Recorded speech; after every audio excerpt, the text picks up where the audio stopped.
ప్రజాస్వామ్య వ్యవస్థలో గెలుపు ఓటములు అనేటువంటిది సర్వసాధారణం. ఏ పార్టీకి ఏ రాష్ట్రంలో కూడాను అధికారం అనేటువంటిది శాశ్వతం కానే కాదు.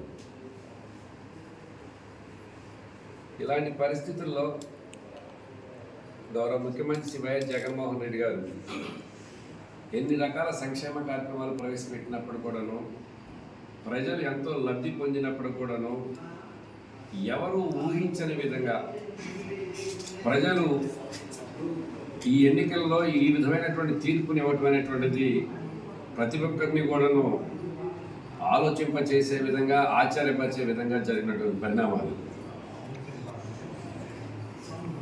జరిగినటువంటి అంశాలు, ప్రజలు తీసుకున్నటువంటి తీర్పు, ఇందులో ఉన్నటువంటి లోటుపాట్లు అన్నింటినీ కూడాను కూలంకషంగా అధ్యయనం చేసి మరలా పార్టీని బలోపేతం చేసుకోవడానికి, పార్టీ నాయకత్వానికి, కేడర్కి ఒక నూతన ఉత్తేజాన్ని నింపడానికి పార్టీ అధిష్టాన వర్గం తప్పనిసరిగా చర్యలు చేపడుతుందనే దాంట్లో ఎలాంటి సందేహం లేదు. ఇక్కడ జరుగుతున్న పరిస్థితులు ఏంటంటే, ఎంతో కాలం నుంచి చూస్తున్నాం రాజకీయాలు. ఎప్పుడు లేని విధంగా తెలుగుదేశం పార్టీ రిజల్ట్స్ డిక్లేర్ అయిన నాటి నుంచి నేటి వరకు కూడాను ఒక అసాంఘికమైనటువంటి చర్యలకు పూనుకున్నటువంటి పరిస్థితి కనపడుతుంది. ప్రశాంతంగా ఉన్నటువంటి గ్రామాలలో ఒక ప్రాంతం ఇది, ఒక ప్రాంతం అది అనేది కాకుండాను యావత్ రాష్ట్రం మొత్తం మీద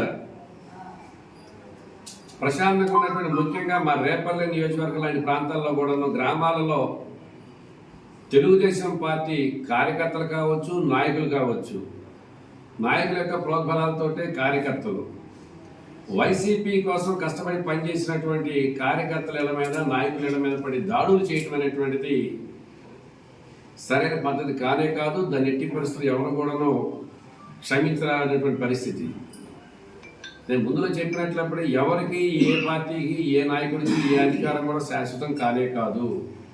ప్రజాస్వామ్య వ్యవస్థలో గెలుపు ఓటములు అనేటువంటి సర్వసాధారణం. ఇలాంటి వాటికి పూర్తి భిన్నంగా ఒక విచిత్రమైనటువంటి పోకడకి ఇవాళ వాతావరణం కనిపిస్తుంది. ప్రశాంతంగా ఉన్న గ్రామాలలో శాంతి భద్రతకి విఘాతం కలిగే విధంగా టీడీపీ కార్యకర్తలు, నాయకులు వాడి యొక్క పోకడలు చూస్తుంటే చాలా ఇబ్బందికరంగా ఉండేది కనిపిస్తున్నాయి. మేము ఒకటే చెబుతున్నాం, అధికారం ఎవరికి శాశ్వతం కాదు. మళ్ళా రిపీట్ చేస్తున్నాను నేను, కాస్త సమయం పాటించాల్సిన అవసరం ఉంది. అదేవిధంగా వైసీపీకి సంబంధించినటువంటి పార్టీ కార్యకర్తలు కానీ, నాయకులు కానీ ఎక్కడా మనోధైర్యాన్ని కోల్పోకుండా ప్రశాంతమైన వాతావరణానికి, శాంతియుతమైనటువంటి విధానానికి సంపూర్ణ సహకరిస్తుందనే దాంట్లో ఎలాంటి సందేహం లేదు.